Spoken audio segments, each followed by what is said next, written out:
So welcome everyone to this morning's meeting of the Tacoma-Pierce County Coalition to End Homelessness. Rosemary, would you like to take it away? Thank you, Rob, and welcome everybody.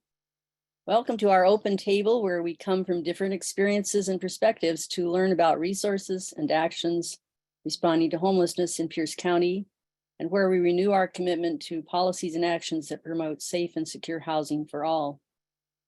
We gather on the homelands of the Puyallup tribe of Indians who have shepherded this coastal home for thousands of years, and we call on ourselves to listen and honor their voices and the experiences of the indigenous people of this land and beyond. I often offer a favorite poem as a way to conclude this welcome message, but today I want to focus on the poem itself. Tim Harris had shared this as something to add to my collection, and when thinking about last week's meeting, it seemed just the right set of words to draw us into the work today. We all come here on Fridays from 9 to 11, or sometimes till 11:30 or more if we're able to help offer ideas for future meetings. Some of us never miss this unless we're really sick. We come often when we're tired, when we don't have much hope, when we're outraged or discouraged, when we have new supplies or when we need them, to introduce new collaborators, to bring news of people we know who are finally having a shot at permanent housing, or as Patricia just did, to ask for resources for people who need them.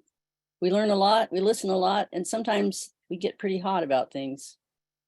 In this poem titled Tired, Langston Hughes sets a scene that feels familiar so many years after he wrote it in 1930, when both persistent Jim Crow racism and the Great Depression made deep tiredness at the state of the world a predictable reaction. But as you'll see in the short poem, he doesn't let us stop at being tired. So here's the poem. I am so tired of waiting, aren't you? For the world to become good and beautiful and kind. Let us take a knife and cut the world in two and see what worms are eating at the rind. Hughes draws us in with the invitation to join him in criticizing a world that provides so many examples of oppression and injustice. He gently sets us up on the same page with him, and we nod when he says, I'm so tired of waiting, aren't you? He draws us in more with the positive words that follow, good, beautiful, and kind. It's clear what they mean, and it's obvious when they're not there. And then he presents a challenging response to tiredness, not discouragement, not retreat, not helplessness. This is a more radical invitation. He says, let us take a knife and cut the world in two and see what worms are eating at the rind. So we've got research and action, collective action. Let us take a knife. Metaphorically violent action. Let us take up a knife and cut through what keeps us from seeing or telling or acting on the truths of our experiences. And then there's the discovery of rottenness. Once we cut the world open together, what worms do we find and how should we respond? And how do we work together, jostling the constraints of our pasts and presents? How do we talk about rottenness here in this public and publicly recorded space? We are advocates, nonprofit agency directors, and street level workers, people with lived experience and the consequent trauma responses that accompany that experience, employees of public entities like cities and counties and libraries and courts who represent these organizations by our affiliations, even if we may disagree personally with certain policies. Builders and real estate folks who want to collaborate but are not set up as charitable foundations, and faith community members and encampment neighbors who witness the human suffering on the streets and share their time and resources. While none of this is specific about how we should respond as a collective, and we're sure to make mistakes in our time together, we may offend each other, and when we speak out strongly out of our own deep tiredness at the persistent injustices leading to such deep suffering in our community, it happens. As a coalition, we're committed to inviting everyone to an open table and to engaging respectfully in this space, but it's a messy business. Our community norms can help. Strategies for action may divide us now or later. If we're going to examine, though, the worms gnawing at the rind of the world, we're going to have to keep working on being both truthful and graceful, giving grace to ourselves and to others. Some weeks here are hard that way. And so I just want to welcome you to the work.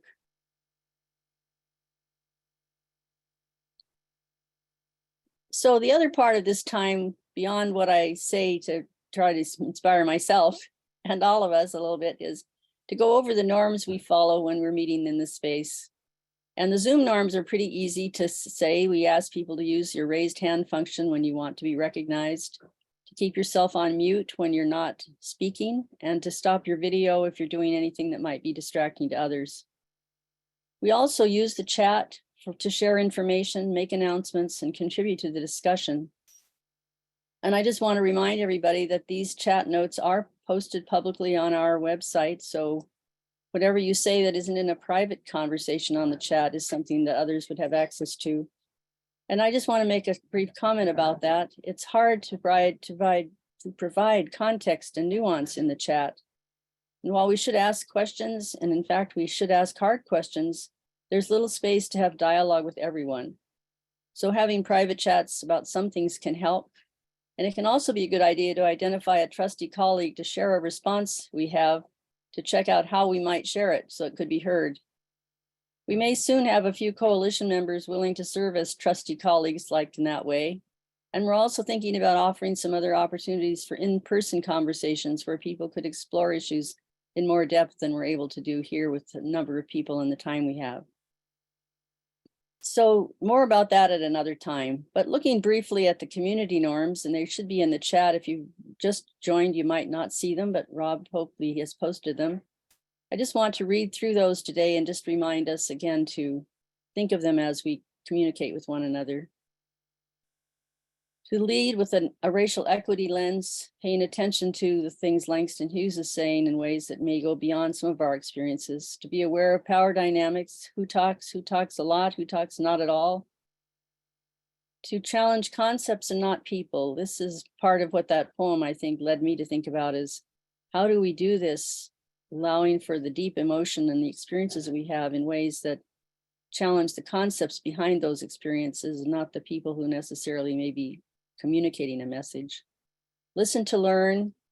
One person speaks at a time. That usually works pretty well. That we speak from our own experience, that we make space and take space, so don't take up too much of it, but take up some.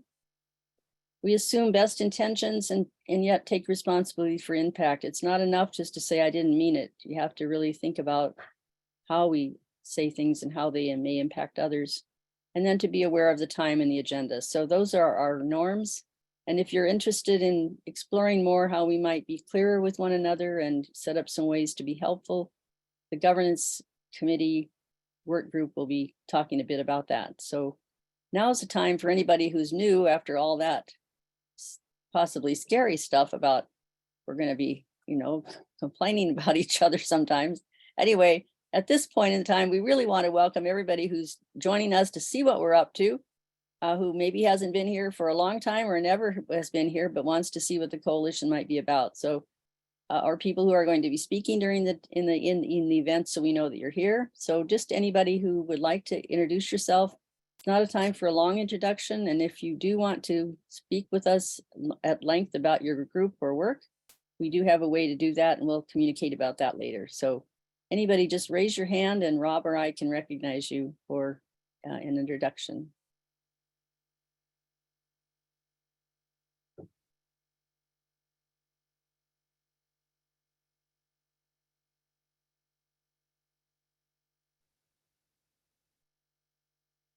Well, there'll be more opportunities to do that. And it's a good way, you can do this in the chat as well. Put in your name and a contact piece of information if you're interested in a particular interaction or getting information from some group about an issue that you're dealing with. So try that in the chat. So I think I'll just give it back to you, Rob, and thank you all very much. Thank you, Rosemary, and thank you as always for setting us in, reminding us how we want to operate in this space. It's really important, especially in light of conversations we had last week. So one note before I go into this week on the streets, I want to carve out a little bit of time right after this week on the streets for Teresa to talk, and then for Jeffrey to give us an update about safe parking. So I'm going to move our brief review of the hot weather response to the second hour of the meeting. So just so you know, Jay. So let's get started with this week on the streets. As we begin this segment today, I want to address the concerns that were raised last week regarding how we refer to the locations of sites. We want to tread a fine line where we can continue providing volunteer outreach to locations while also being sure to respect that, especially inside Tacoma right now. Many people who are homeless are trying to keep the location of their sites more hidden. So with that in mind, let's please refrain from mentioning the exact locations of sites and focus on what changing needs you're seeing. Let's also refrain from talking about specific individuals. And I invite you, if you have a concern about a specific site, please, you can reach out to me by email and I will drop my email address in the chat. And I can help connect you with help regarding any particular site. We don't want to stop being effective at doing outreach, but we do want to have to respect, those who may be trying to stay more concealed.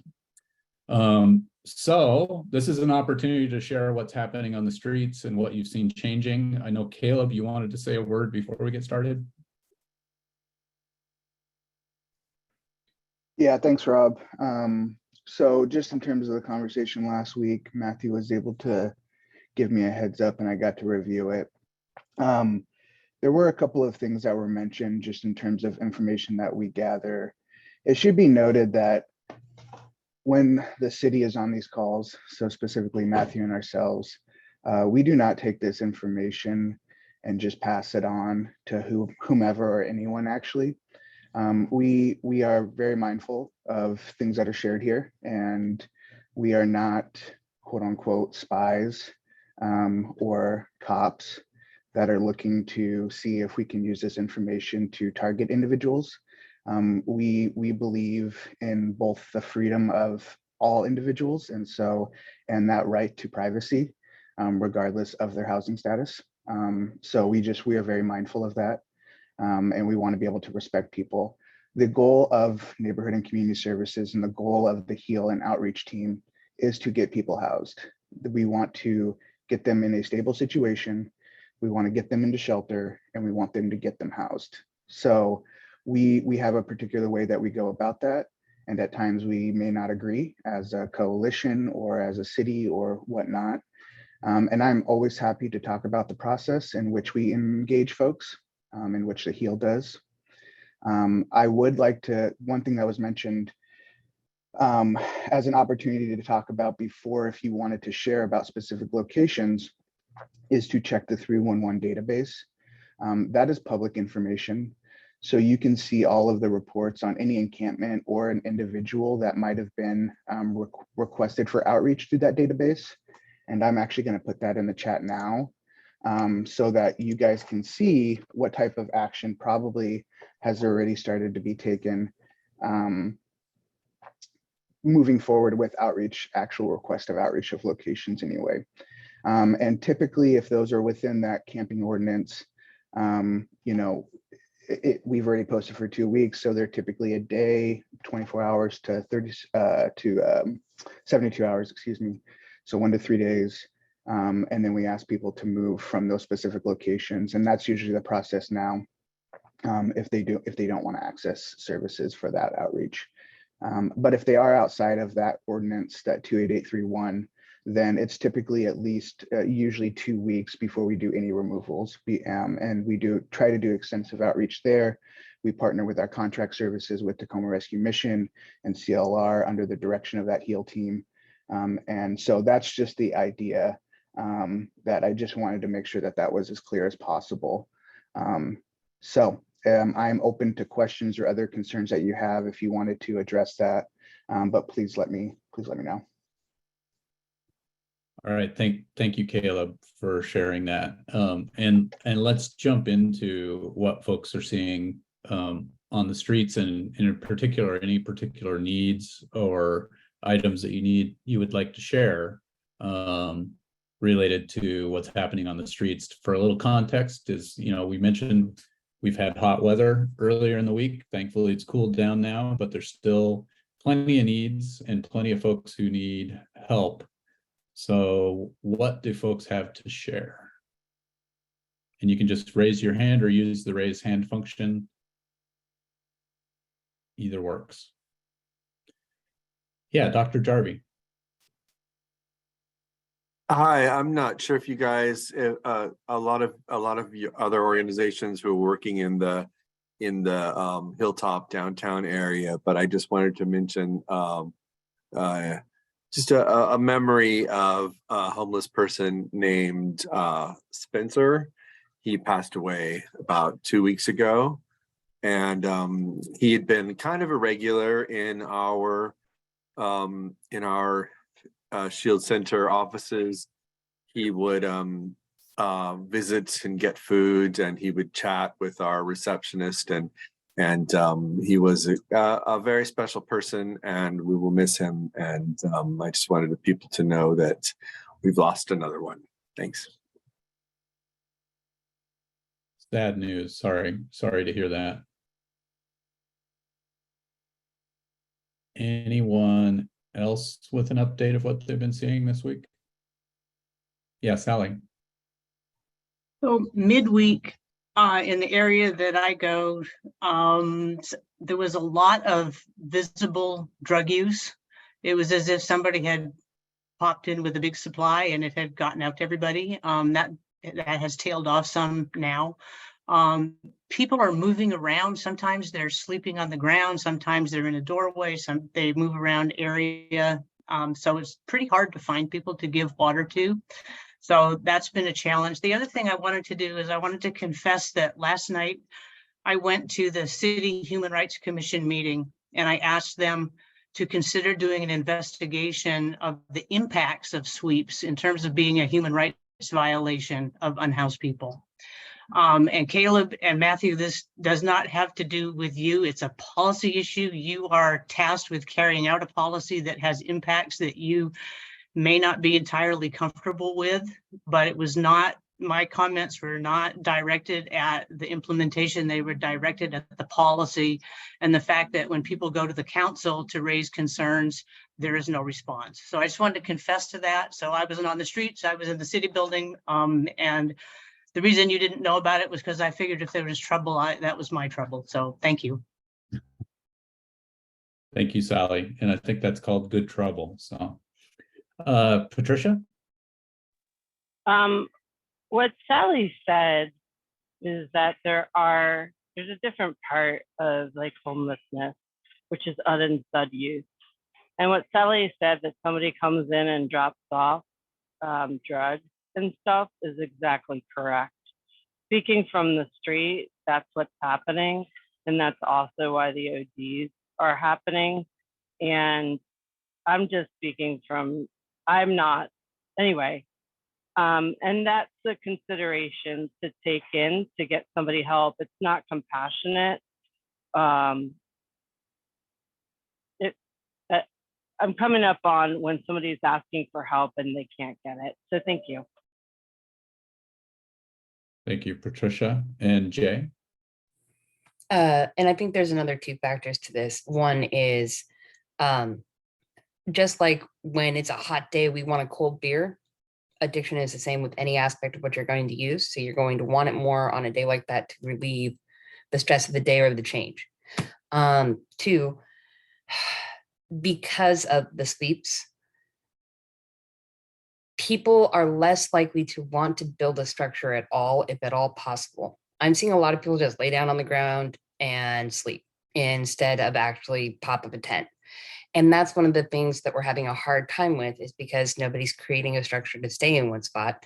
They will just literally lay down wherever they can, sleep for as long as somebody will let them, and then get up and start walking again, so they're left alone because they are afraid of being harassed once that person woke them up from laying down. So right now, I think the other thing that people are not thinking about is the extreme amount of sleep deprivation that could be affecting the situation too. So we may be seeing a lot of people that are on drugs, but we may be seeing a lot of people that are really exhausted and having sleep debt too, and a combination of the two.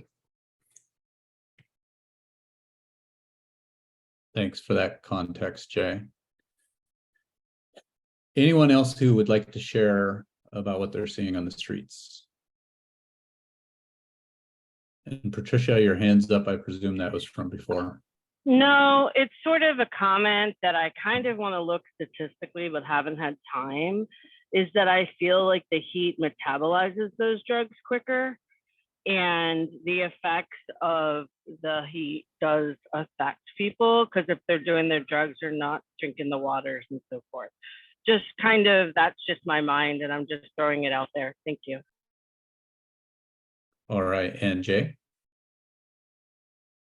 That actually does bring up something that I'm going to bring up again later during the weather, but it was brought up many times that we were having far more likelihood of overdose during the heat, and that we need to get more Narcan into our spaces that are service providers during the high heat times.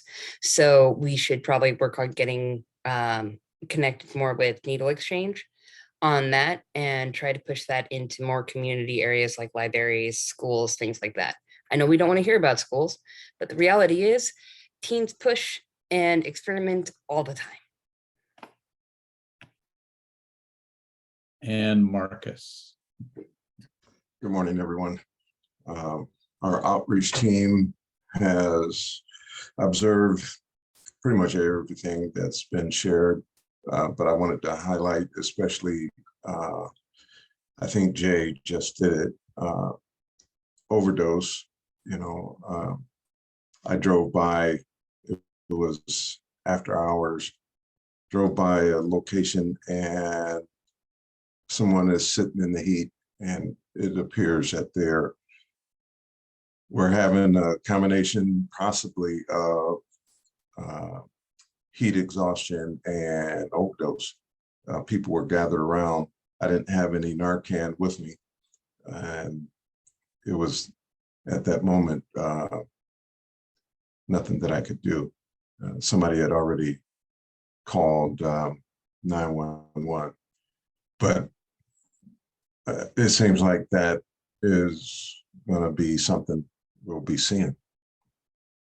So having more Narcan accessible would be helpful. Thank you, Marcus, and everyone for weighing in on that issue. Patricia, you want to close this out? I just wanted to say I tried to help an individual when I believe he was a SUD user, because he kept on staying in the sun to rest, not into the shade. And that behavior means that there's no contact. So in my opinion, and I tried to encourage him to move into the shade. So thank you for letting me share. All right, and I did drop my email address in the chat. If you, as a reminder, if you do have any concerns about a specific site that you would like to share, I'm happy to try to make connections to ensure we can get outreach to a particular location. So you can use that as just rhuff@pchomeless.org. So let's move on in our agenda, and we're gonna, as it turns out, mix things up a little bit here during this first hour. So first, let's go to Teresa to talk about something she's working on to support the new tiny home site at Brotherhood Rise. And I'm going to give you the ability to share your screen. Thank you. And you can do that now. So hello, everyone from sunny California. Not that that's a great thing to say when you're in a heat wave, but I'm traveling down here to see friends, and I wanted to still come and see your faces and pitch this snug project. This is Brotherhood Rise, is really close to opening those 16 tiny shelters across the street from their center. And it's really well located, and they have such a great relationship with the neighborhood. I'm glad this is happening. But they called and asked if we would come up with some stuff, New Connections being the we, to furnish the spaces. They already have little beds, but there's a list of other things that would be great to have to make the place snug. Thus, Rosemary and I came up with this really silly, we wanted to say something shorter than the tiny house furnishing of the Rise Center. So we called it SNUG, and it stands for, hang on a sec, here, coming right at you. Simple Necessities and Upgrades Guild. If you would like to join the guild, even briefly, you are more than welcome. This is a picture I took about a week ago, I guess, of the Rise Center project. And right here is their footprint, what they're doing. So you can see the size of these. And what we're trying to do is come up with 16 teams who will each take on furnishing one of the little shelters.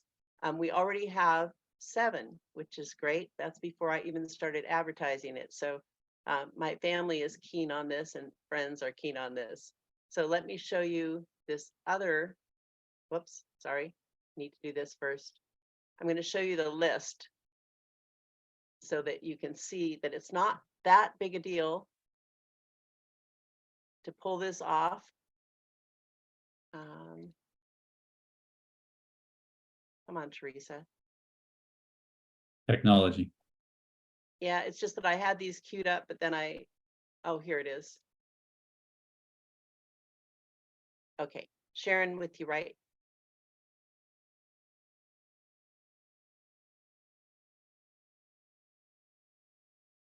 Now.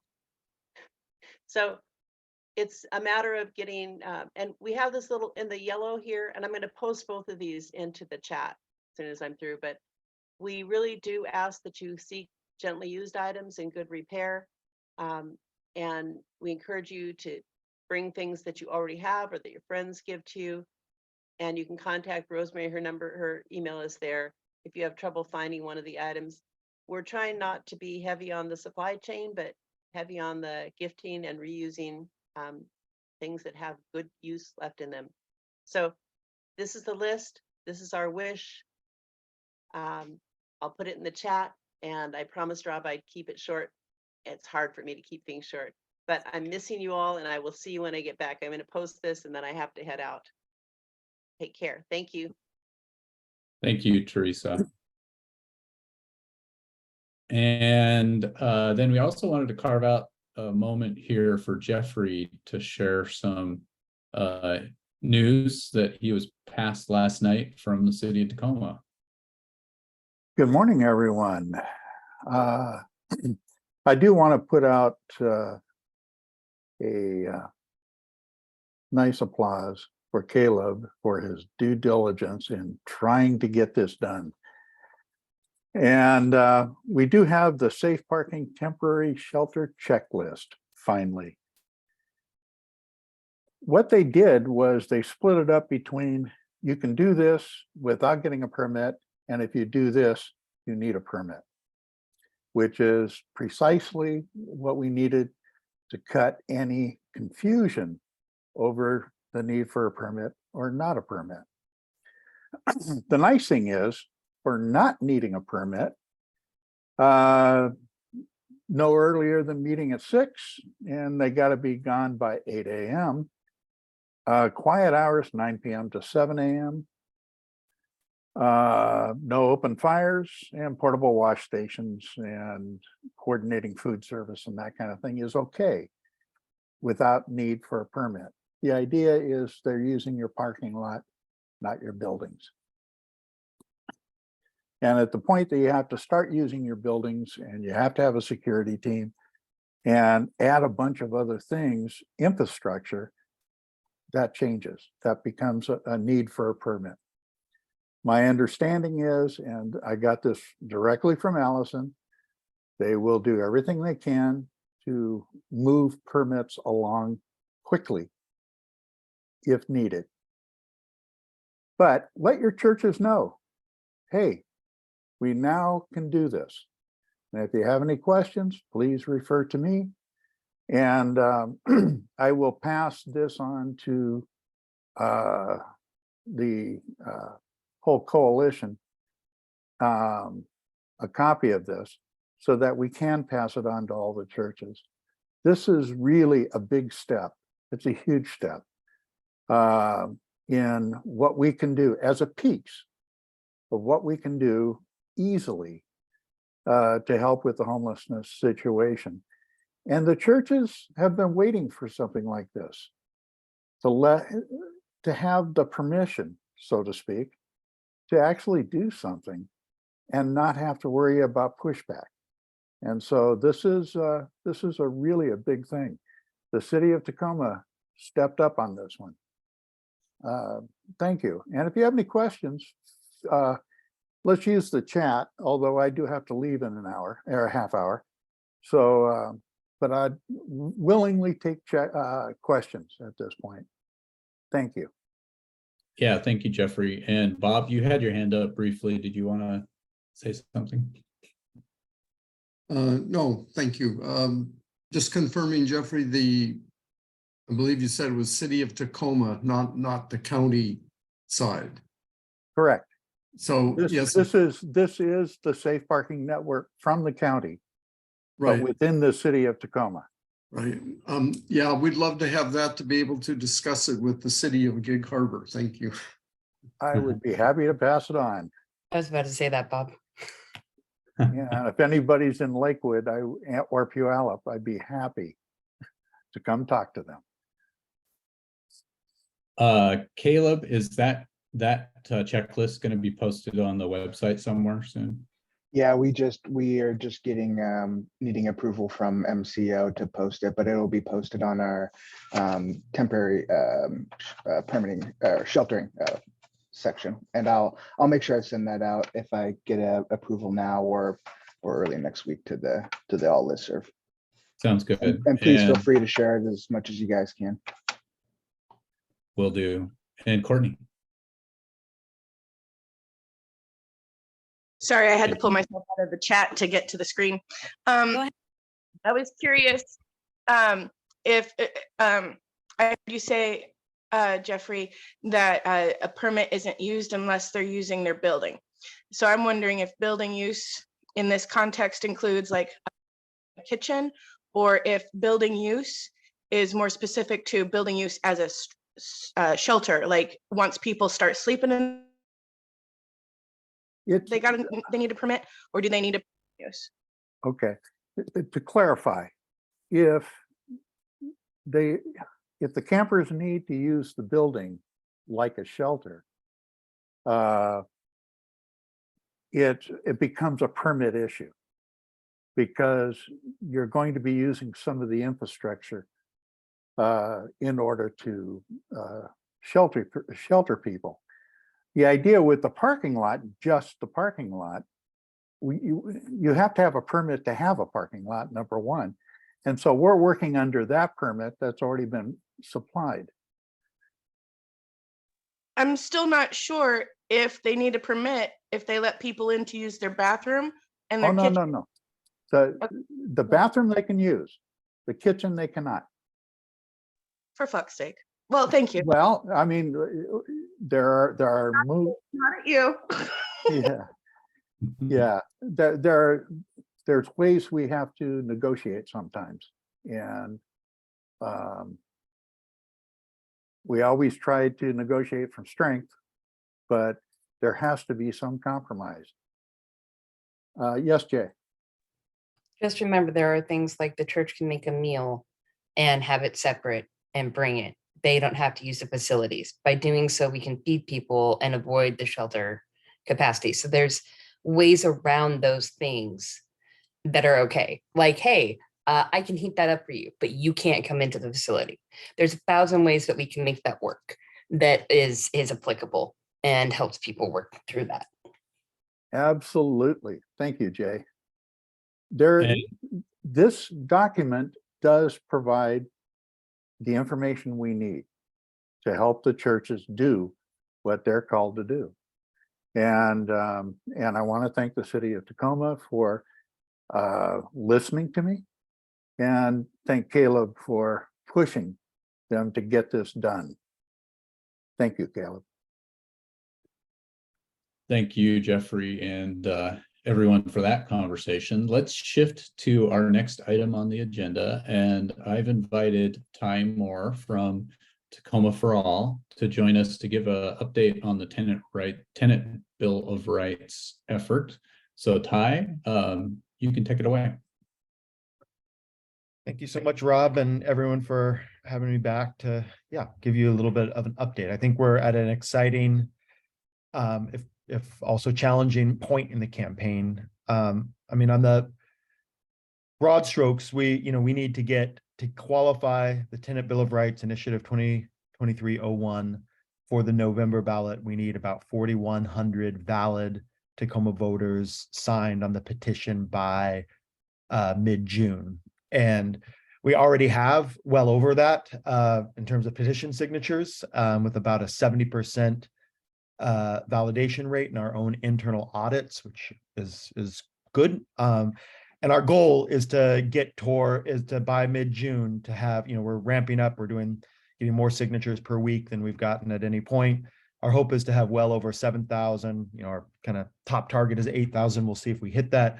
But we want to get well more than what's necessary, in part because that's part of a get out the vote operation. Every voter who signs says, yes, I want to see this on the ballot, is a likely voter in November. And, we need about 22,000 votes in November to pass this. So if we can get 8,000 voters signed up now, that's a long way toward a good get out the vote operation base. So that's going really well. We've raised about $35,000. We have 3 part-time staff at this point for the campaign: a communications, fundraising, and field. And we're doing it. We've got some great coalition partners, UFCW, WFC. We're probably going to get the IAM endorsement. The teachers union voted to endorse, though they didn't have quorum, so it's not official. So hopefully we'll get that done in next month, as well as a lot of community groups that you can check out on our website. It's not quite updated. I think all of that strength of the campaign has, got obviously the attention of the landlord lobby, the Rental Housing Association, which is whose lobbyist Jim Henderson sits on the city's stakeholder meeting for the last couple of years to rewrite the code. We met with him. He's very clear he opposes this. I think there's definitely obviously folks who don't agree with this, and this will hurt their bottom line.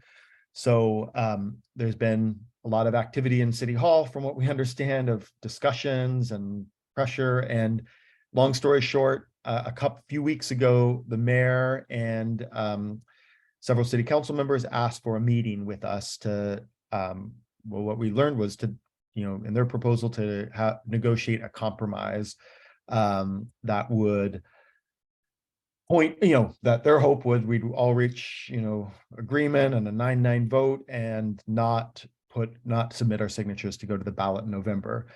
The first meeting was April 25th.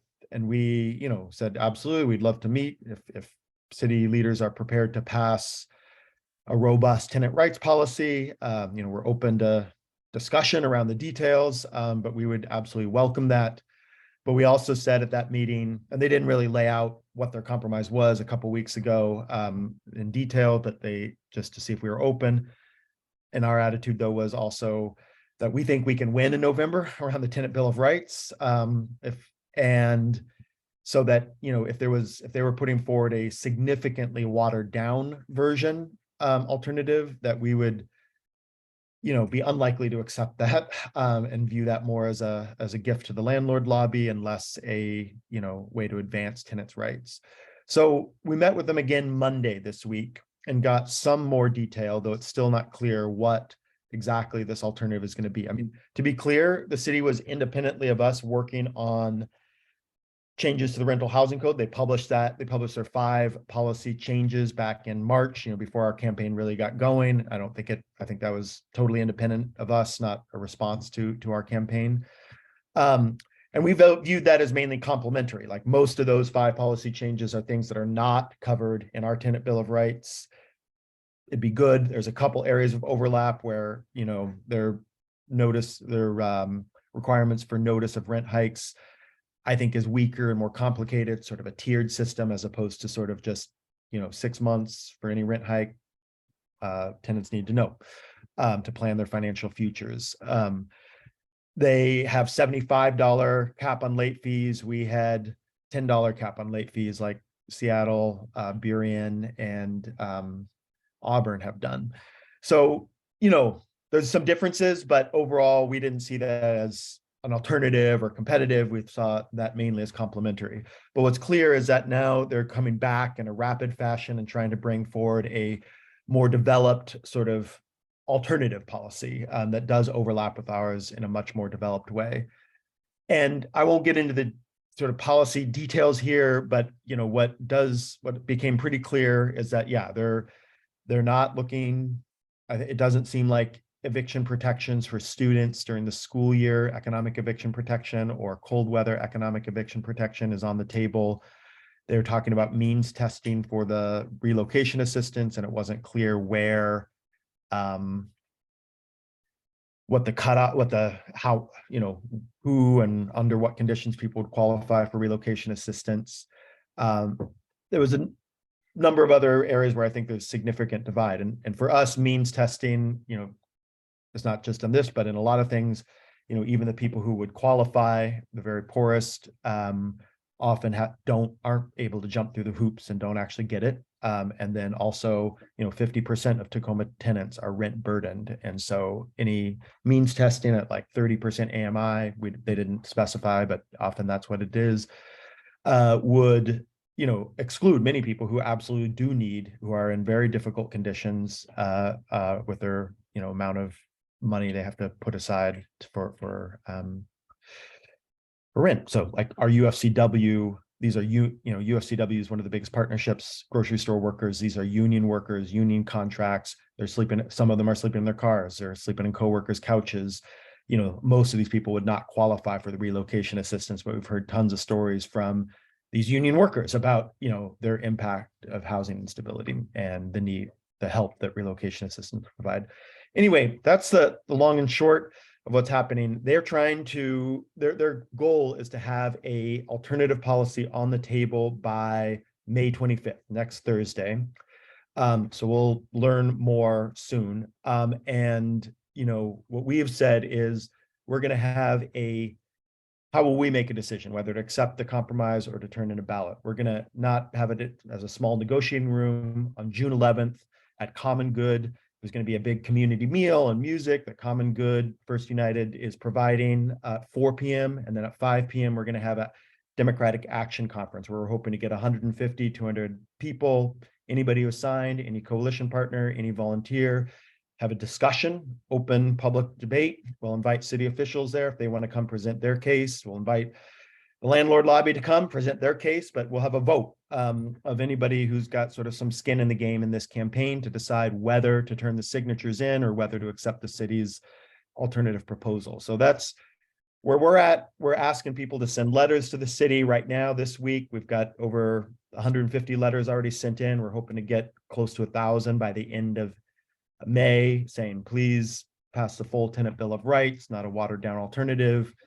We got a rally planned for 4 p.m. on May 25th, press conference outside the city council buildings.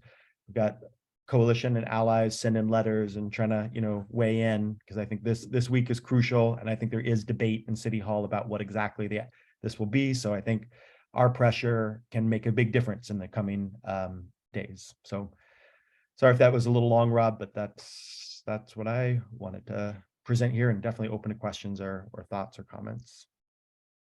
Yeah, appreciate the update. And I know you sent out an email to folks with a lot of the information about dates and times for actions that are coming up.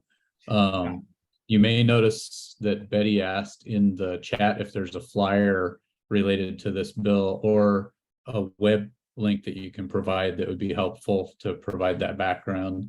But I just thought it'd be a good thing to follow up and give you an opportunity to talk about where things are at, and that there are some distinct opportunities to take action here in the coming week. Yeah. And I don't know if the website doesn't have all that. We don't have a good calendar up. It's been challenging, so we don't have all the actions. You can go to our social media at Tacoma for all, Instagram, Facebook, Twitter. We'll have some of that. Great. But if you're able to send forward that email out to folks to let them know about with the clear dates and RSVPs and stuff, that would be Sure, amazing. yeah, I can send it to the list so that folks have it if they have an interest. Yep, yep. All right, thank you, Ty, and we will continue watching this this issue as it moves forward, and thank you for the update. Really appreciate it.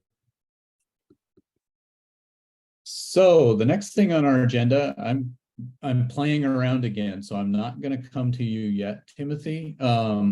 We have Reed Wolcott from the NOAA Weather Office joining us briefly this morning to kind of talk a little bit about the heat index that the National Weather Service is using, and this ties into our hot weather response over the summer. It's a resource I wanted to make sure that folks were aware of.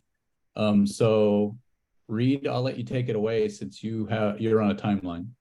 Awesome, thanks. Would you be able to give me ability to share my screen? I will. Let's see. You should be able to do that now. All right. Get that going. All right. Yeah, thanks for having me, and apologies for having to shuffle around the agenda there. I have another commitment at 10 o'clock that I've got to go to. Yeah, so I just wanted to real briefly give some basics and a seasonal outlook on the heat outlook for this coming season. I was invited by our friends over at Tacoma Pierce Public Health, and just real quick overview on why heat is such a big deal across the region. This is not any one, but this is a big deal across all of the Pacific Northwest, and has really come into light after the June 2021 heat dome event, and a lot of action has been taken because of that event. You all are probably aware of all of the impacts that can be seen because of heat. It's the #1 cause of weather-related fatalities in the US and really globally. The impacts range from the inconvenient and something like heat cramps all the way up to the life-threatening situation and heat stroke. And then if you add substance abuse and other things on top of that, obviously the compounding impacts of all of that can be devastating. Heat alone can also cause reductions in air quality.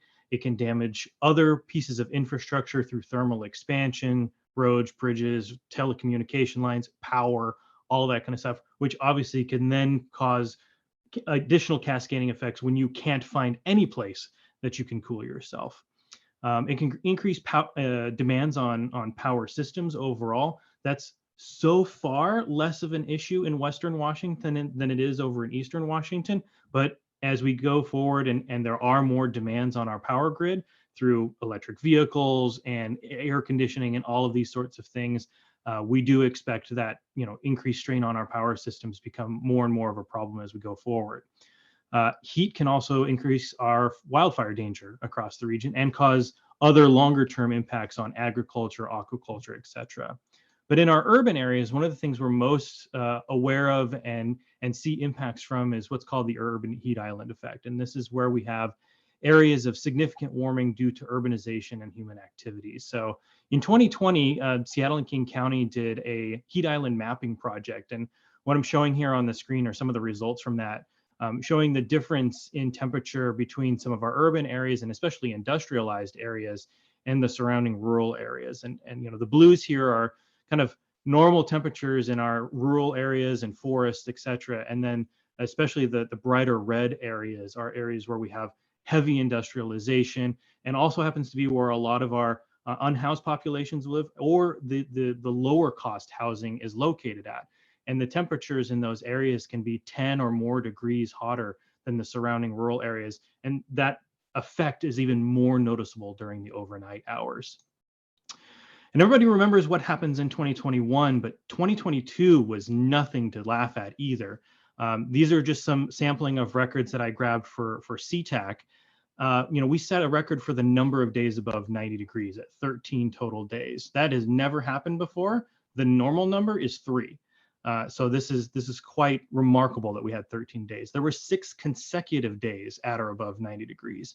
The entire July through October, and October is the really key word there, that 4-month period was the hottest on record. we had 10 new daily record high temperatures set, and notably 5 of those were in October. And normally by October we're back to cool and rainy, and it's usually pretty nice outside by October. And then exacerbating all sorts of things was the fact that it was also the driest 4-month period on record as well, with just over a half an inch of rain, smashing the previous record by about a half an inch. We rarely see, well, we've only seen below an inch twice now in recorded history, and we had only half an inch. And that obviously exacerbated our wildfire type conditions and caused wildfires and other air quality issues because of that. So the main reason I'm here is to talk about heat and how we describe heat from the National Weather Service perspective. There are a whole bunch of different metrics that can be used to describe heat. Ambient temperature. Some of you who have been in other parts of the country are probably familiar with heat index. There's the wet bulb globe temperature, there's heat risk, and then there's several other systems. The 3 main systems used by the Weather Service across the country are heat risk, heat index, and wet bulb globe temperature. In the Western US, we use heat risk by far more than anything else. And the reason for that is heat index is the traditional measure of what the human body feels. It's that feels like temperature. The corollary in cold is the wind chill effect. So it's the combination of temperature and humidity, but it doesn't really describe well the effect on the general population. It also relies heavily on there being humidity as a factor, which we don't really see in the Western US nearly as much as we see on the eastern side of the country. It also relies heavily on a long humidity climatology to kind of bias correct that. And it also doesn't take into account overnight low temperatures. So for those reasons, we don't really use heat index very much in the Western US. Then we have the wet bulb globe temperature. This is a very useful parameter. It takes into account temperature, humidity, wind, solar radiation, all of those factors and their effect on humans.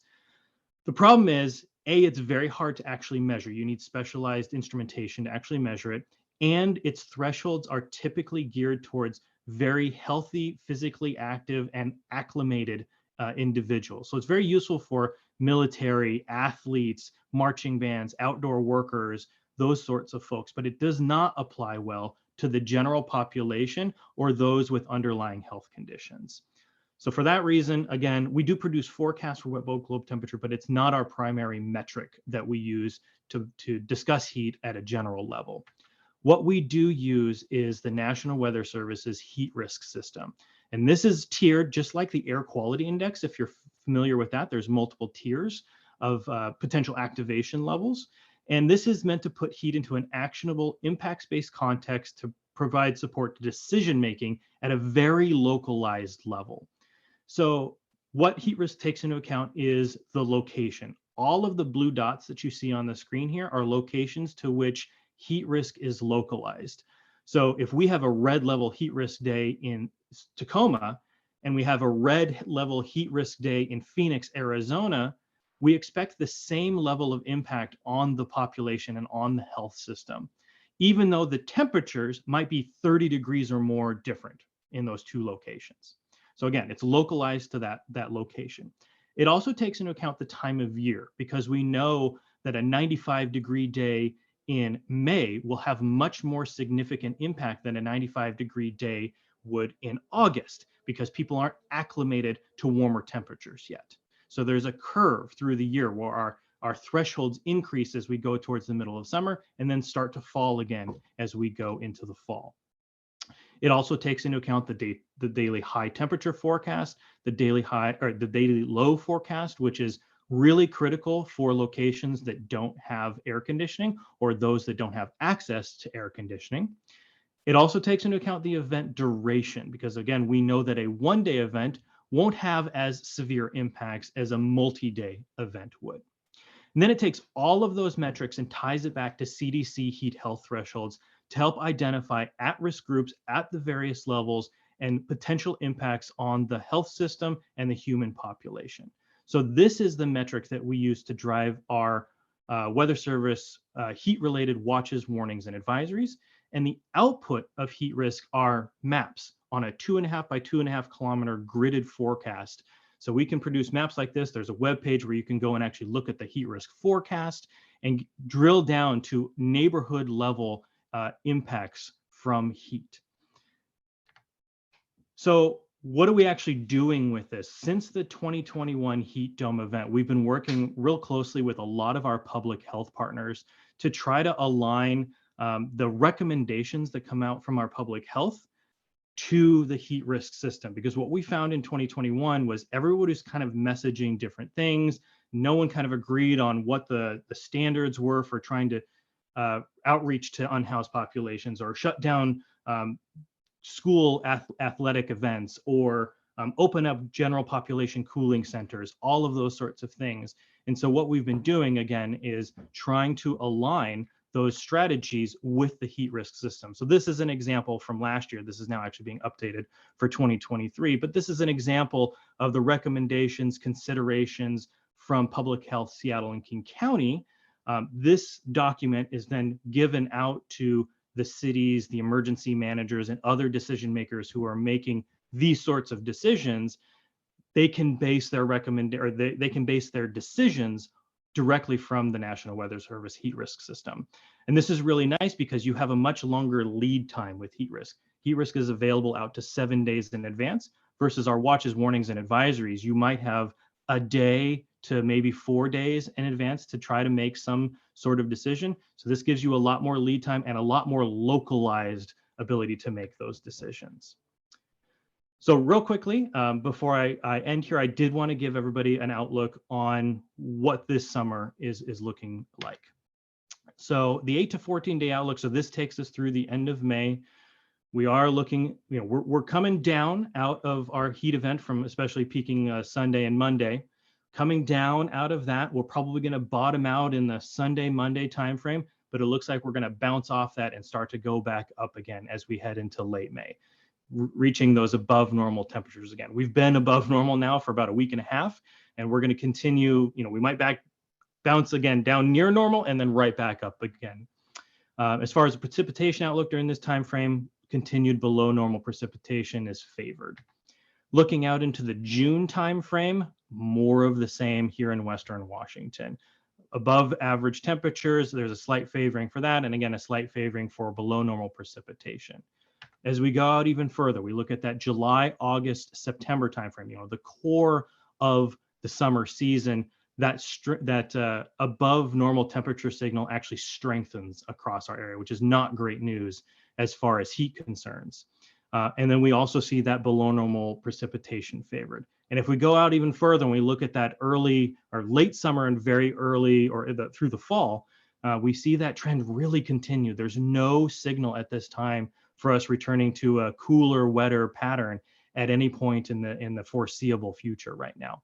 Now, with these outlooks, these are averages over the time horizon I'm talking. So in this case, what we're looking at on the screen is throughout the months of October, November, December, on average, we're expecting above normal temperatures and below normal precipitation.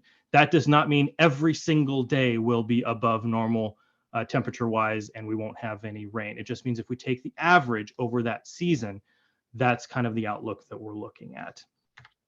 So what other complications could arise from this? The other thing that we're always concerned about is air quality and the potential for smoke and the impacts from that. So May and June, we're still in the middle of green up here in the Pacific Northwest. So no deviation from normal as far as fire activity is expected right now. But as we get into that warm, dry period, especially from July onward, we are starting to see across the Cascades and Intermountain West above normal chances for above normal fire activity in those areas, which is notorious for transporting smoke into our region. So as far as the summary here, again, fire weather concerns, we've had a recent warm up that's accelerating our push into fire weather season. We're still in the middle of green up right now, but we could start earlier than normal. Obviously, we've had smoke the last few days. That's coming out of Canada. We're already seeing those impacts, more so in Eastern Washington at the surface, but we're seeing it aloft here already. That's pretty unusual to have that this time of year. Air quality wise, again, we have the potential for smoke to be transported in here.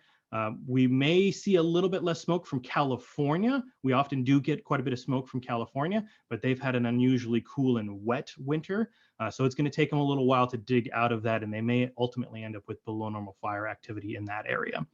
As far as extreme heat is concerned, again, the outlook does begin to favor above normal temperatures pretty strongly by that July-August timeframe. And while this does not guarantee that we'll have long duration extreme heat events, it does increase their likelihood that they can occur. So with that, I'll stop talking. I can answer any questions real quick, and then I've got my contact information here. Awesome. Thank you, Reed, and appreciate you dropping in to share this information. Very information rich. Jay, I see you have your hand up, and then I think Reed needs to take off pretty soon. So go ahead. Sorry, Reed, I do inclement weather planning with a bunch of people in this coalition. So yeah. I have been noticing in the last year with our solar cycle kicking up and we're being in the middle of a high solar cycle season, that as we're getting these flares, we're also getting very rapid changes in our activity. Are you guys noticing that? So the space weather, I'm actually going to bring up some space weather stuff. I do have a space weather presentation. I have presentations for everything, but so as far as space weather is concerned, just generally, we are on the upward arm of the solar cycle right now. And that's expected to peak in the November 24 through March of 2026 timeframe. It's already surpassing expectations as far as solar activity right now. So we're not sure if it's going to peak early or if it's going to peak higher than expectations. It's always very difficult to predict these solar cycles, but it does run on approximately 11-year cycle, and we are seeing increasing activity. The actual ramifications for that and the connections to terrestrial weather here at the ground, that's a lot less, there's a lot less research and confidence into the actual impacts of that. What we are seeing as far as those extreme transitions from one thing to another, there's a higher likelihood that that's linked to things like climate change. Again, that's outside of my area of expertise, but we have definitely been noticing that at the Weather Service recently, where, just looking at the transition from spring into summer last year, we had an exceptionally cold and wet spring. And then June 20th came and bam, we switched over to summer and there was no looking back. And in fact, on that other slide deck, I highlighted a time frame where we just shifted the entire climatology above normal. That lasted for, again, about 120 days. And then on October 20th, bam, we switched into winter. And we're seeing the same thing happen again this year, where we really were pretty cool and wet in April. And then we got to May and bam, we're up into summer again. That's not normal for us here in the Northwest. And we're not sure if we're going to see that all the time, but it's definitely happened the last 3 transitions from summer to winter, which is a little bit concerning because it's 3 in a row. We're not entirely sure why that's happening, but it's definitely a research question that should be looked into. All right. Thank you, Reed. Very information rich, and I'm a weather geek, and so this hits all my buttons. But as Timothy said in the chat, yay science. So one last thing before you leave, if you could share that slide deck and drop that into the chat, that would be awesome. Sounds good. And thank you so much for joining us today. Absolutely. All right, so as you may have guessed, I'm shuffling around the agenda a little bit more again. We're going to do our breakout conversation during the second hour. So let's go ahead and shift over to our government updates at this point, and we'll get started with the city of Tacoma. Hello again, everyone. I have a few here. For Holy Rosary, just as an update, we do have a CAC meeting scheduled, and I'm going to put those details in the chat. It'll be actually next Thursday at the Covenant building, which is right across the street from the school. So that will be from about 6 to 7:30, and I have sent out an update for the community to be able to join us.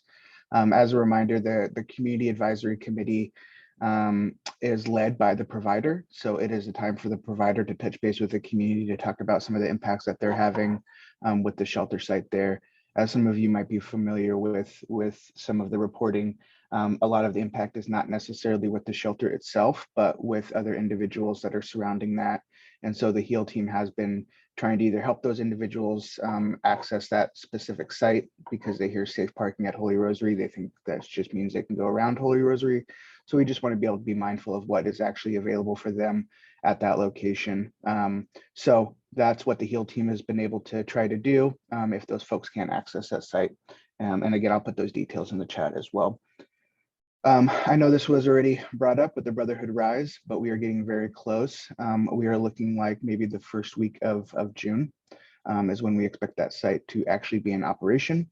I will also give an update. We probably won't do a open house, but I anticipate that Gerald will have some type of celebration early on in the summertime to celebrate that hard work that him and his group and everyone did to be able to put that shelter up. I think I've said this a few times over the years as we set up setting up shelter is hard. It is not easy. So when we get to do it and we have done it, we get to celebrate. So I look forward to that in the future as well. The other one is housing specific. Housing, as you all know, at 35th and Pacific, the communication with that community was eventually that property was going to become a mixed housing with some affordability in it. They're actually going to do a community meeting to talk about the one proposal that they received from Mercy Housing and Habitat for Humanity at that location and to talk about that proposal. So I will also put in the chat that link to that community meeting. That will be on, I believe, the 31st. Yeah, the 31st. And there's a Zoom, so it's virtual. And I would encourage everyone to just kind of see what that project will look like in that timeline. I don't know will be discussed, but yeah, that'll be a great opportunity to hear more about that project. And then our next homeless strategy and service update for council at study session is June 13th. And so we will talk about the implementation of that TMC 819 ordinance 28831. We'll talk about a strategy update. We will talk a little bit around housing and sheltering and the transition plan with that, something that we have brought up last year as well. And so those are just kind of some of the highlights that we will touch base on, along with inclement weather normally and any shelter updates as well. So yeah, that's all my updates. And of course, I'm always open for questions if you have any. Thank you, Caleb.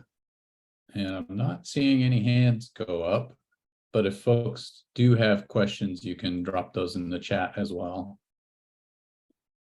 And let's shift over to updates from the Pierce County Human Services Department. Jeff, I see you on screen. I have no updates for today. You're on screen and no updates? No updates. All right. And I saw Valerie on the call earlier. Valerie, is there anything you wanted to share? No updates for me today, sorry. No problem.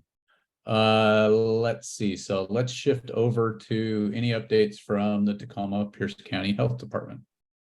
There's Jenny sitting in her yard. Hey, everybody. Yeah, I'm gonna enjoy the temperatures in the 60s. That's my happy place. So I don't really have much today. I'm gonna plan next week to dive into the latest stuff that's come out about COVID boosters and be able to give folks a little bit, hopefully an articulate explanation and suggestions next week. Today, I'm unable to articulate well about that. So hang in there, be safe. I did send out an email to folks about some surplus PPE available through the city of Tacoma. And I will put the information in the chat. I am not sure how it's prioritized in terms, I believe it's probably prioritized in terms of like congregate settings and highest risk, but it's basically some surplus PPE that folks can send a request to the city for, and I will share that information in the chat. There are no promises because I'm not, I haven't seen specifics on who will be eligible or able to grab those things, but it's worth sending an email but before the end of business today. And so I'll put that information in the chat, and that is all from me. I hope you all have a good weekend. Great, thanks, Jenny. And there are a few questions in Oh, the sorry. chat Okay. for you. Fun fact also, my husband went to graduate school with Reed. So Reed and I go way back. My husband's an atmospheric scientist and meteorologist, and he and Reed went to grad school together. Okay, let's see. Questions for me?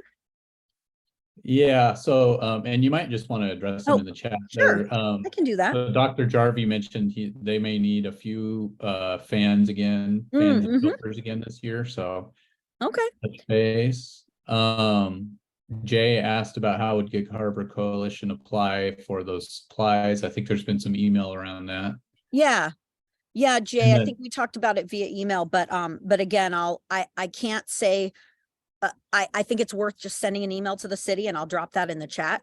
And because you had asked in email, which was a valid question, and one that I had as well, is it only for city-based, city of Tacoma based agencies? And I don't know how to answer that question. So I think everyone should any agency should just email, and they can tell you no, but you can't hear yes if you don't ask. So and then Dr. Jarvie, I'll email you and connect with you on your question. Awesome, thank you. Thanks, everybody. And let's see, I'm going to pause for a moment just in case we have anybody here from the Department of Emergency Management for Pierce County. I don't think so, because many of them are back at FEMA headquarters doing a training this week about lahars. So, as if heat and smoke isn't enough, we got to keep track of a volcano. All right. So let's shift to our second hour agenda. Thank you everyone for those updates. And why don't we start the second hour with the review of the previous breakout conversation. Timothy? Okay, you want to put it up? I will.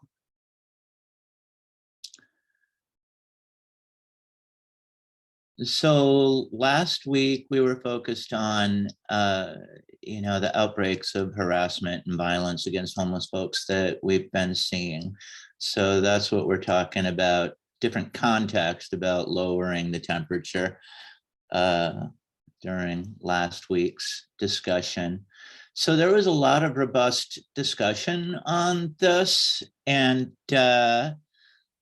just kind of a lot of meat there to grapple with. And I wound up breaking it out into tactical ideas, communications issues, possible policy issues for us. And then at the end, I just kind of threw in a bunch of quotes that didn't seem to belong anywhere else. So some of the tactical ideas that arose is, that this is a public health issue, and what about looking at it through a public health frame? It was mentioned that Tacoma Reads is coming up in November. That's an opportunity for public education. The proximity issue was brought up several times, that one of the things that reduces fear and loathing is proximity. And that any opportunities that we have to get homeless folks and their neighbors together are to the good. Noting that we've got a fear and blame narrative going on here, and that that's part of our challenge. Somebody brought up that a couple of particular pain points are, public bathrooms and trash, and that the city could go a long ways towards lowering the heat by addressing the issues that seem to piss people off most. Again, it coming up that the faith community has potentially a large role to play here, and noting how key that was to the success of the civil rights movement and the sort of grassroots base.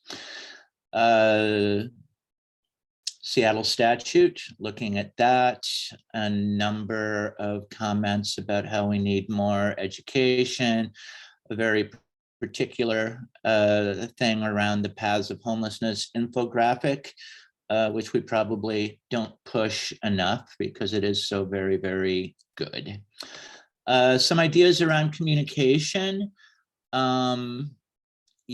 Just looking at the how we need to take charge of the narrative, and how the negative, how there's a lot of negativity around it.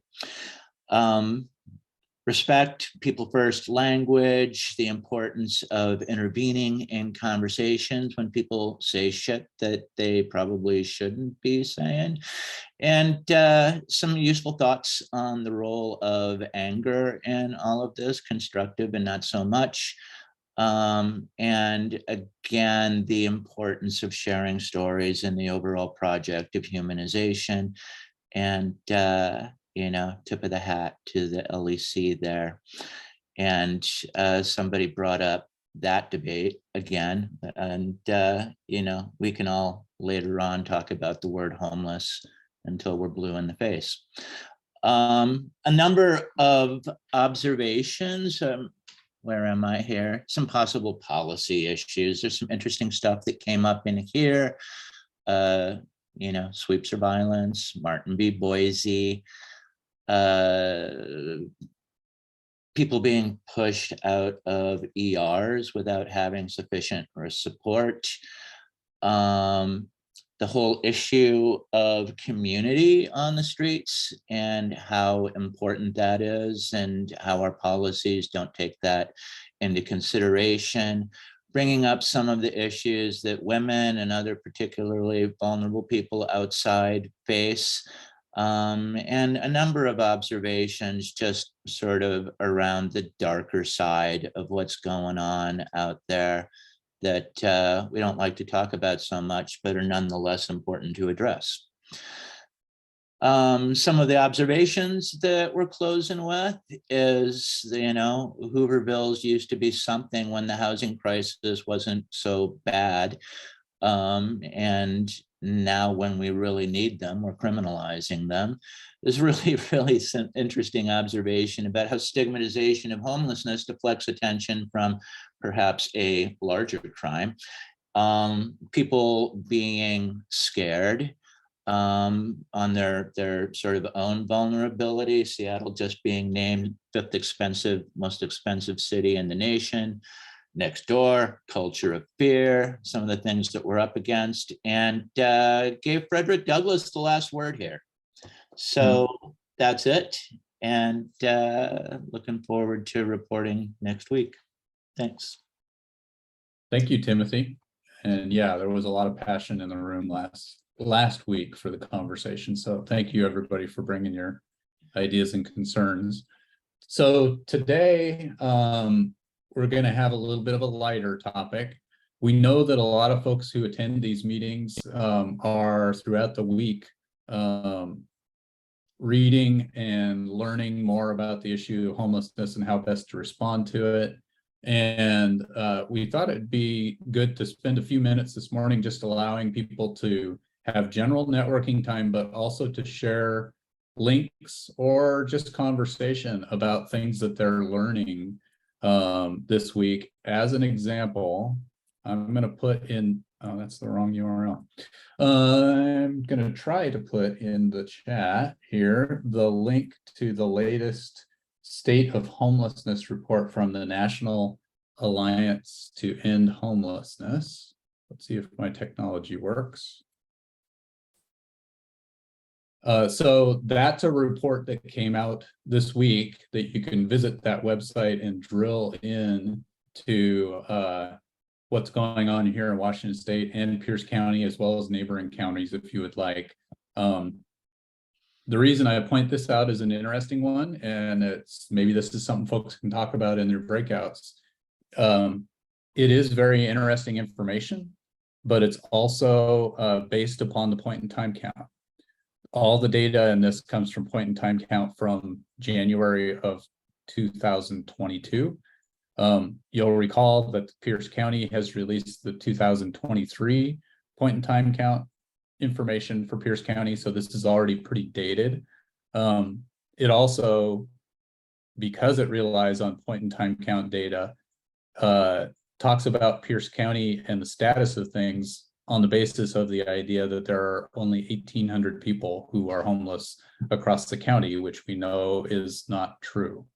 So just to plant a seed as one possible thing you guys can talk about in breakouts, because we're a little bit over on time, I'm going to make our breakouts be conversation be 10 minutes today. And so we will come back here at 10:30-ish, probably 10:31. And I will restate kind of the topic, but the hope is that folks can just talk about things they've been learning this week and then put those items in the chat when we come back.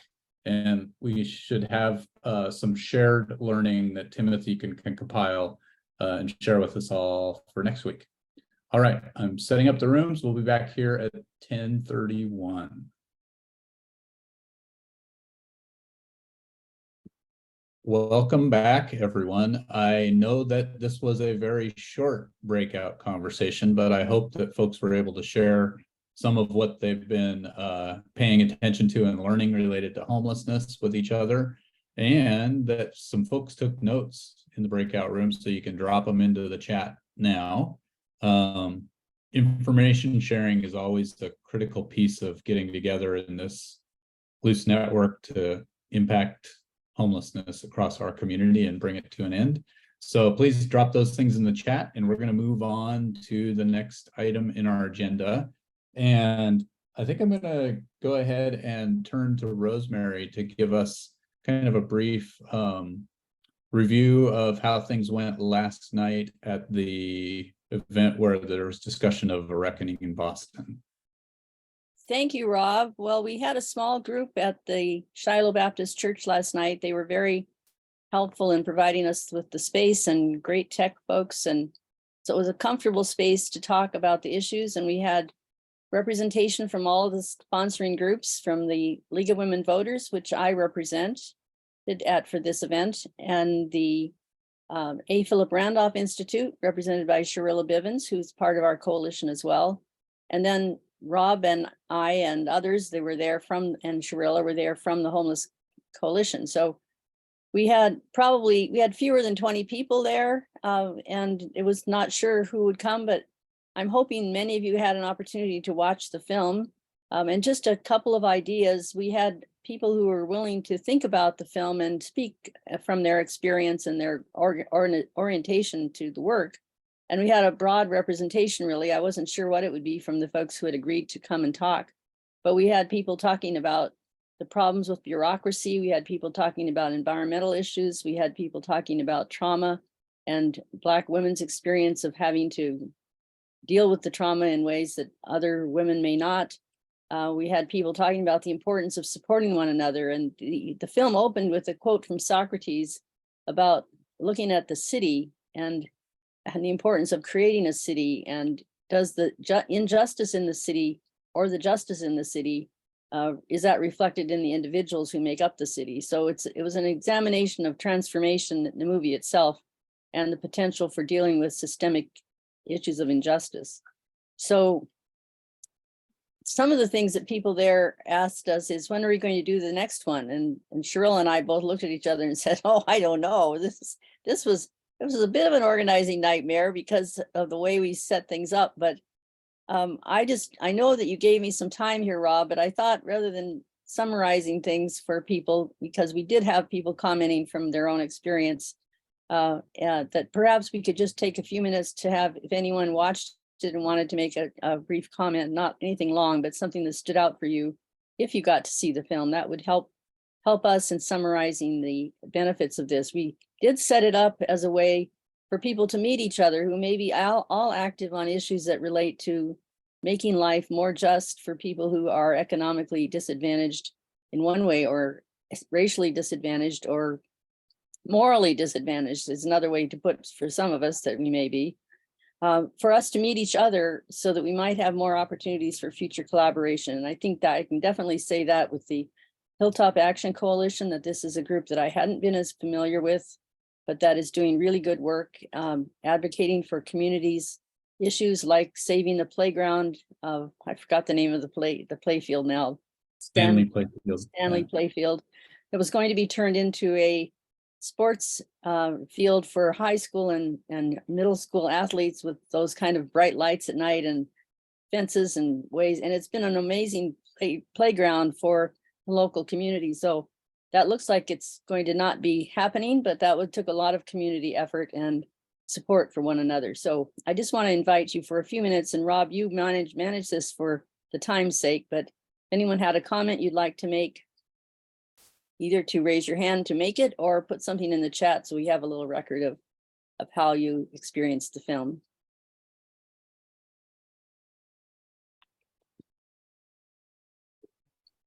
And actually, if you did watch the film, it might be helpful just to know if you could say that in the chat as well. So, because I don't think we have a sense of how many folks took the opportunity to watch the documentary.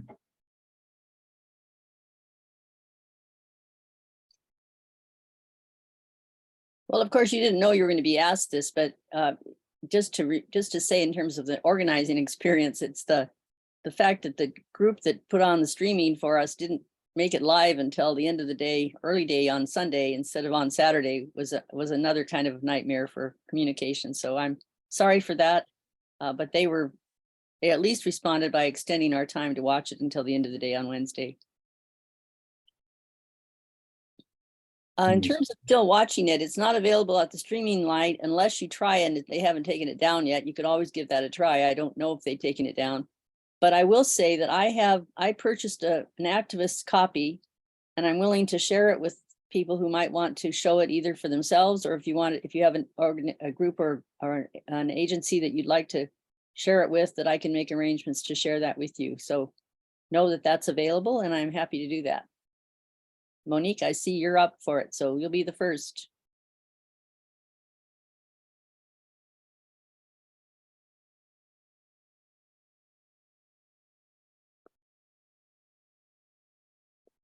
So if you send me an email about it, I won't necessarily save the chat in the same way. I won't remember it, but I'm really responsive to emails. So if you'd like to be on a list for watching this film, send me an email and I'll make arrangements with you over the next time.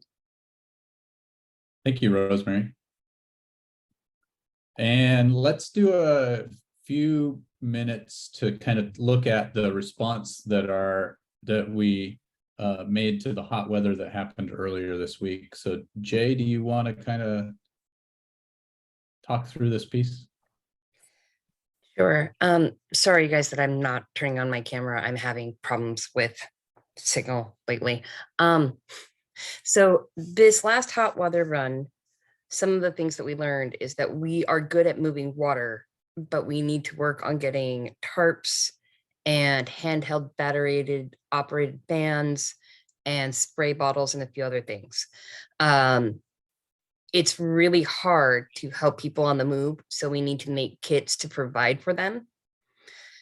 We got these reusable empty gallon jugs, and they were a huge hit. Both St. Vincent de Paul has them, and then New Hope has bags that are similar, that are refillable, that were actually very successful too. So that's something to think about pushing instead of water bottles. Overdoses are going to become more common during a heat event. So it is important that we start working on making sure we have enough Narcan and handing in and making sure that people have it. Our temperatures are going to range drastically, and we are going to do best in communication with each other on a daily basis and as often as we can. Working on that listserv really perpetuates the ability to see what everybody does and what everybody needs.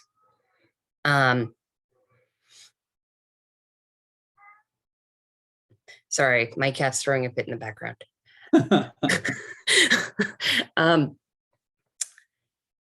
We would like to work on zones. The idea of having a location that you say, hey, I'm in this zone, most likely it will start as what we already have jurisdiction wise, politically as political zones, and then break down from that point. It just makes it easier for planning if we know where things are going. Sometimes people say street signs and everything else, and other people may not understand that, as well as having a map with the zoning areas. We can say, hey, it's in this area. planning between Pierce County and DEM and inclement weather outreach. Contracted and volunteer is something that we're looking at and proposing. The majority of it is planning is essential, and this isn't going away.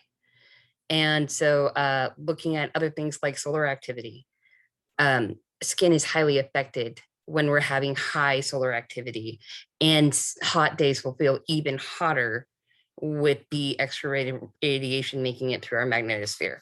So things like aloe vera and skin protectant and sunscreen are all very necessary where they weren't before. All of this is going to be put into a email and sent out, and welcome to hear anything back from everybody else.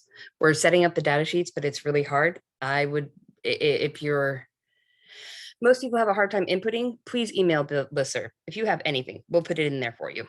Thank you. Yeah, thank you, Jay. And also, I want to acknowledge it was a pleasant surprise last week that the folks from the Tacoma Rescue Mission decided to have their rescue vans out working over the weekend to do outreach. That was a great addition that extended the ability to get water and supplies to folks outside of just our volunteer outreach efforts. So I want to publicly offer thanks for that. And Patricia. I wanted to make something known when it comes to severe weather, particularly with heat. It comes with everything for providers or allies or so forth, that there's, like Jay spoke of, like skin conditions. There's also like trench foot and so forth. So replacing like socks, making sure foot care is available. These start to lead into more severe things like sepsis if they're not cared for. So I just wanted to put that out there, and always try to carry extra bottles of water for those that are out there that sometimes don't even recognize. And if they are in hot, or try to have them move into cooler areas. Thank you. Thank you, Patricia. And Mark? Yeah, a couple thoughts. Are there, based on my hairline, I'm thinking that hats, caps, are any of the service providers handing out hats and caps to keep people kind of from burning? And I love the idea of the sunscreen. I think that's something that is brilliant. That's a great thought. And then I put it in the chat too, but in terms of people being released, discharged from the hospital or from the ER, and then jails as well, are those providers, are the hospitals and jails giving people being released the tools they need to combat the heat, or do we know? I don't have a direct answer to that. I don't know if in either your work, Rosemary, or you, Sally, if you're aware of whether folks are given anything in terms of support for heat. Yeah. Okay. Just a thought. Yeah. I think it's really important that we're still in the working of figuring things out as things drastically change. So we work out about 50% of what we need to, and then we're into a new set of problems because everything changed on us. Like having these M-class flares is killing us magnetically. We're losing our communications. We're losing satellites. We're dealing with a lot of things at the same time as we're working on solutions to other problems. And part of that is we need to look at how to get these supplies, and it's donation based. We need to work on community support efforts and events to start getting that input of community forward behaviors. Needing sun hats and visors and things like that have always been wanted, but not necessary before now. And so we don't have systems in place. We're building them as we speak. So maybe, Mark, we can talk about a potential for an event in Tacoma and other events in the community area as fundraisers and awareness events, and see if we can start getting those things together. But we need to start partnering together instead of saying, hey, this is a good idea. And then everybody seems to think that somebody else picked it up, and one person can only do so much. So let's start partnering and working on those concepts to get these donations in so we have them. Love it. Brilliant idea. Thanks, Jay. And Karama, and hopefully I'm not butchering your name. You have your hand up. I do indeed, and no worries about the pronunciation of my name. I wanted to know if people are aware of the on 47th and about Union. It's an alleyway between, there's Union and Puget Sound, and then there's an alleyway. There's an abandoned office building behind people's homes, and there's people that park in their homes, but then in the office building space, the doors ajar, and it looks as if there's cars where people may be living in them or have been abandoned. Has anyone noticed this space, checked out this space? I'm assuming that it's probably been being used for the houseless, especially after seeing cars that look like someone is possibly sleeping in them or abandoned. So I just wanted to make the crew aware of that. Okay, appreciate that. Just a quick reminder that we are trying not to share the locations of spaces like that, but I definitely know that these things are going to happen during these meetings. So it's just a reminder, but it'll be on the radar of some of our outreach folks and see if they're aware of people in need at that location. We are working on creating safe spaces and safe people to talk to. So things like this will be addressed at the beginning of meetings, most likely starting next week, where we say, hey, if there's detailed information, please bring it to these people. If it's less detailed and it's already on 311 or whatever, or you can obviously see it from street, then it's open conversation. It's just that with all the sweeps and everything, it's getting to the point where we have our concerns. Yeah, appreciate that. So let's see, we have just a few minutes left in our meeting time today. So I'm not going to do advocacy updates today. I will say the city council meeting coming up on Tuesday, study session does not include anything related to our work. The city council meeting itself on Tuesday does include things like a applicant for a multifamily property tax exemption for a market rate project. Otherwise, there's not a whole lot to be able to comment on at that Tuesday evening meeting.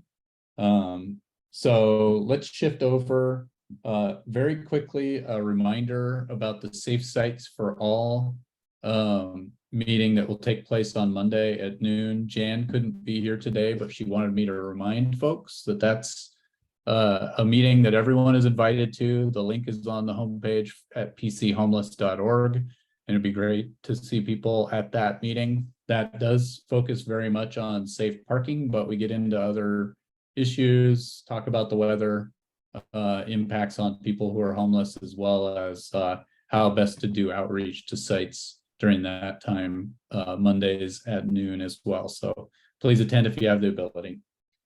And let's see, real quick, do we have any other committee updates? A very quick one on the governance work group. I mentioned it earlier that we are trying to consider ways to ensure that people can talk about things that they want to talk about in this group in a place that isn't necessarily a public space, so that we're going to come up with ideas about that. And some of them may be creating other events that are in person. Others may be creating people like yourself, Rob, or others who could be contacted with information that we're not sure about sharing publicly yet. And then the opportunity to think about in-person meetings that will help all of us to gain information we might want to get in depth. So we're looking forward to planning some ways for both self-education and to move our goals forward as a group, and to make sure that people can speak what the truth that they experience, and also protect the privacy of those who need to be protected. So that's 11 o'clock on Mondays. And so you're all welcome if you're interested in talking about that with us. Thank you, Rosemary. And that leaves us with some time for good trouble announcements and general items for the good of the order for folks who are here. So feel free to raise your hand or come off mute if you have an item you'd like to share with the 36 of us who remain. Hi, this is Marcus with Coma Recovery. We have open house today, and each of you are invited. We'd like to see our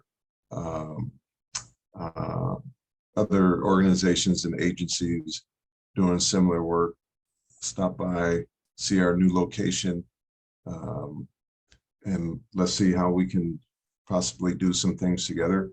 We did go out beginning of this week with Greater Lakes outreach team, and that was quite a pleasure to do that. We'd love to do it again as well with some other outreach teams of other organizations.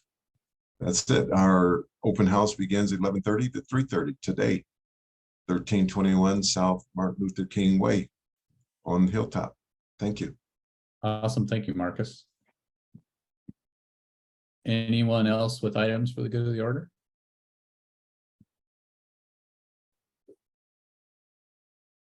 Yeah, go ahead, Mark. Oh, sorry. My daughter works for Stanley Brands up in Seattle. They have a bunch of items. So Stanley, the old green thermoses, now they have a bunch of water bottles and things. And they have food containers, keeps food hot or cold depending on what's needed. Trying to figure out, they're trying to figure out a good organization or kind of, finding the means to get those distributed and along with water bottles. You guys have a sense as to a good point of contact where they have like, I don't know, 13,000 of these food container thermos items. So, or Actually, St. Vincent de Paul and New Hope. Those two are the two that we kind of split things between. We do have a couple of other staging sites. So if it's super large amount, we can find storage in other places.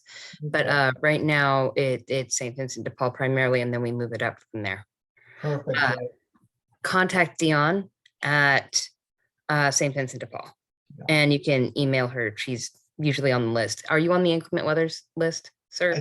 Yep, I am. Yep. Yeah, so if you just email that and just put Dion in the subject matter, she'll get to you. Oh, thanks so much. It's a big help. Anyone else with items they'd like to share with the group?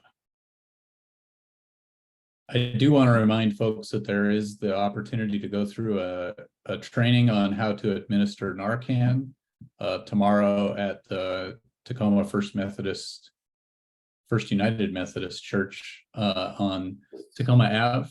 The link to that event is on our coalition website, I believe. I think I did that, or else I'm hallucinating, which is possible. Anybody else? And yes, I did put it on the website. Rob, were you going to put in a link for, let's see, I think you mentioned a Monday noon meeting? Yeah, so the Monday noon meeting is linked on the homepage of pchomeless.org. So that's the Safe Sites for All meeting. And thank you for that, Richard. A reminder that on next Thursday in the North Slope neighborhood, there's an opportunity to attend a meeting that's going to include city staff talking about homelessness with the North Slope neighbors. I know a number of us plan to attend that. All right, so I don't want to belabor this. Any last items folks want to share? All right. So thank you everyone for hanging in there and joining us this week. We will be back next Friday morning at 9 a.m. And if you have an interest and the capacity to help plan next week's meeting, we'll have a group of us hanging on this call, and we'll start doing some planning here after about a 5-minute break. Thanks, everybody. Have a good weekend.